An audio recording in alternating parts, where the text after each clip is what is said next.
Nama saya Pastor Agustinus Budiman MSC. Bukan masih suka cewek ya, misionaris hati kudus Yesus. Ada yang bilang manusia segala cuaca. Umat yang dikasihi Tuhan, saya berasal dari provinsi yang satu-satunya disebutkan dalam kitab suci. Ayo, provinsi apa? Babel, Bangka Belitung. Satu-satunya disebutkan di dalam kitab suci. Betul toh? Betul.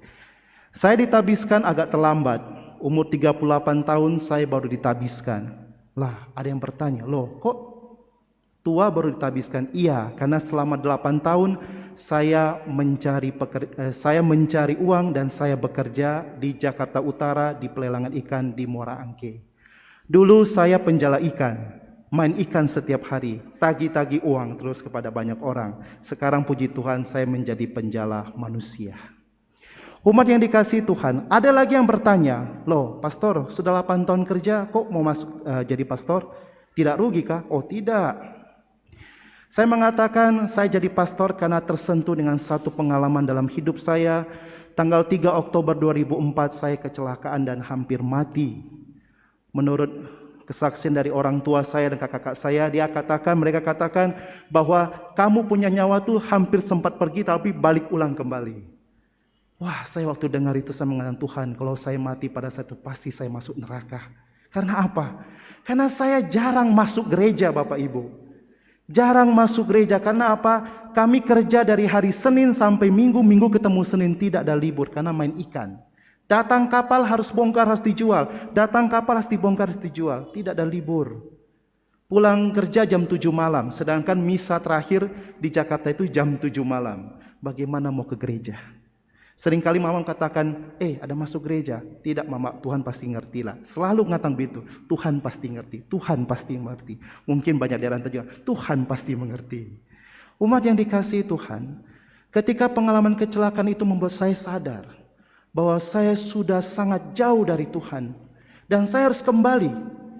Pada saat itu saya mulai banyak berdoa dan saya begitu rindu untuk mengikuti perayaan Ekaristi yang dulunya paling pemalas masuk gereja, paling pelit kepada banyak orang, paling suka menyimpan benci dan dendam. Tapi ketika peristiwa itu menyadarkan saya dan saya bilang saya harus berubah. Saya masuk ke gereja pada hari Minggu itu bisa 2 kali masuk gereja. Karena apa? Karena saya rindu menerima tubuh Tuhan. Saya begitu kering pada saat itu. Tetapi dari kekeringan itulah saya mulai mencari Tuhan. Saya banyak berdoa ke gereja. Saya berdoa pribadi sambil berlutut di kamar. Dulu boro-boro mau berlutut di kamar berdoa. Tapi setelah kecelakaan berlutut di hadapan salib dan berdoa. Mirip dengan Paulus, ditampar sedikit baru sadar. Nah, pada saat dalam doa keinginan itulah saya mulai menyadari dan saya merasa Tuhan memanggil nama saya dan menyuruh saya menjadi imam. Suara itu, dorongan panggilan itu tidak bisa saya lawan. Semakin saya redam, dia semakin kuat mendorong dari dalam. Akibatnya karena saya merasa Tuhan begitu mencintai saya dan saya memutuskan, Tuhan, saya mau taat kepadamu. Karena cinta akan Tuhan itulah menghasilkan ketaatan. Sehingga saya tinggalkan orang tua saya tinggalkan pekerjaan saya, dan saya tinggalkan juga cewek saya. Waktu itu, ya, menangis juga. Ya sudah. Ya, hidup perlu pengorbanan, betul tidak Bapak Ibu? Hidup itu perlu pengorbanan. Pastor pun juga harus berkorban. Dan saya pergi ke Manado dan saya pun dibina di dalam tarekat MSC Indonesia. Dan tanggal 26 Juli puji Tuhan 2020 saya ditabiskan menjadi imam. 12 tahun perjalanan dari umur 26 tahun sampai umur 38 baru ditabiskan. Umat yang dikasihi Tuhan, karena cinta akan Allah menghasilkan keutamaan, yakni ketaatan. Dan itu juga yang dialami oleh Yesus. Karena cintanya kepada Bapa di surga, dia pun rela taat dan mau datang ke dunia di tengah-tengah orang-orang berdosa. Tetapi ketika dia datang di tengah-tengah orang berdosa, orang-orang pilihan, umat pilihan Allah, apa yang terjadi? Dia ditolak mentah-mentah. Banyak orang mengatakan, loh bukankah dia ini anak Yusuf? Kenapa dia bisa bicara begitu bagus? Umat yang dikasihi Tuhan, kalau kita mempelajari konsep antara bapa dan anak dalam budaya Yahudi, kehadiran anak laki-laki adalah simbol kehadiran seorang bapa. Contohnya begini, jika seorang ayah, bapak di dalam budaya Yahudi, dia diundang pesta, dia tidak bisa datang, tapi dia mengutus anak laki-lakinya untuk pergi menghadiri pesta itu. Ketika anak laki-laki itu masuk ke dalam pesta itu, ruang pesta itu, orang-orang di sekitar sudah melihat bapaknya sudah datang. Karena simbol bapak dan anak ini. Nah, ketika Yesus yang sudah dibaptis di Sungai Yordan melakukan banyak mukjizat di Kapernaum, ketika dia datang kembali ke Nazaret, orang tidak melihat Allah yang menjadi manusia, tetapi orang melihat dia itu Yusuf, si tukang kayu. Maka dia ditolak mentah-mentah karena latar belakang dan profesi bapaknya yang sangat melekat dalam diri Yesus. Umat yang dikasihi Tuhan, Yesus datang ke dunia karena cintanya kepada Bapa dan cinta akan misi perutusan yang Bapa tugaskan kepadanya. Maka dia mau datang taat kepada Bapa di surga. Sama dengan para utusan yang lain. Saya pernah berbicara dengan satu ketua stasi. 2015 saya pastoral di Bovendigul. 2017 saya berpastoral juga di Merauke. Dan ketika saya berbicara dengan satu ketua stasi, dia dari suku Auyu. Auyu itu berarti tinggal di sungai. Ya, mereka tinggal di pinggiran sungai, namanya suku Auyu. Mereka berbicara bagaimana para misionaris datang untuk mewartakan Injil kepada mereka. Banyak para misionaris itu dipotong, dimakan hidup-hidup, dimasak dan dibakar. Mereka juga ditolak. Tetapi ada misionaris juga karena mempelajari bagaimana caranya untuk mewartakan firman Tuhan kepada orang-orang Papua. Orang-orang misionaris mereka membawa kaca besar. Mereka membawa kaca besar, mereka membawa garam, mereka membawa tembakau, mereka membawa permen yang enak-enak dari Belanda.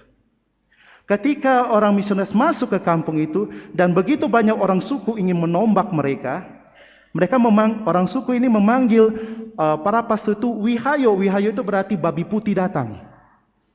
Wah, babi putih dan saya siap mau tombak ini. Tapi apa yang dibuat orang misionaris? Mereka ambil kaca dan langsung memberi mereka lihat. Wah, mereka kaget. Ternyata Wihayo itu bawa pasukan juga. Baku tombak tuh karena kaca. Nah, karena sudah ketakutan, maka itu para misionaris memberikan garam kepada orang-orang suku itu pada saat itu. Dan mulailah bersahabat. Nah, mulai bersahabat maka Tuhan Yesus bisa masuk. Jadi umat yang dikasihi Tuhan, mengapa para misionaris rela mengorbankan nyawanya demi mewartakan Injil? Karena cintanya kepada Bapa di surga sehingga muncul ketaatan, siap diutus dimanapun. Yesus cinta kepada Bapa sehingga dia rela diutus dan taat datang ke dunia.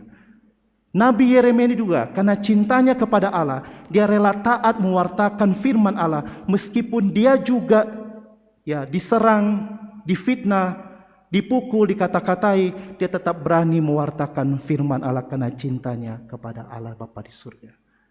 Umat yang dikasihi Tuhan, di dalam kehidupan sehari-hari, kita juga tanpa sadar juga menolak Kristus juga dalam kehidupan ini.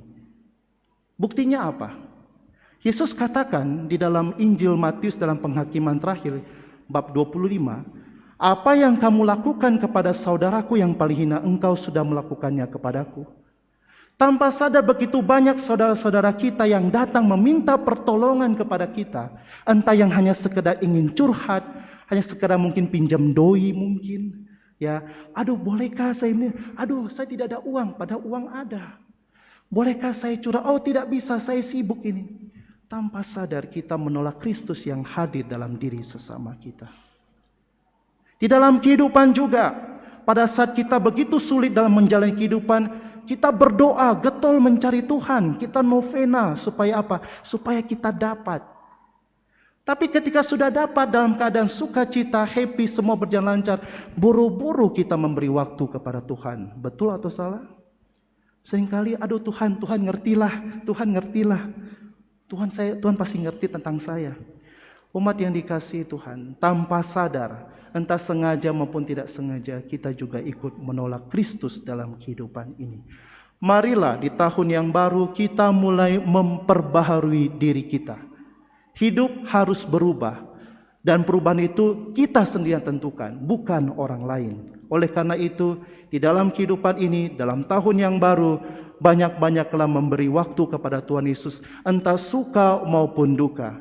Dan juga jangan lupa, tunjukkanlah kasih-Mu kepada sesama yang sangat membutuhkan. Salah satu cara yang paling ampuh untuk tidak menolak Tuhan dalam kehidupan ini adalah saling berbagi kasih kepada mereka yang berkekurangan. Amin.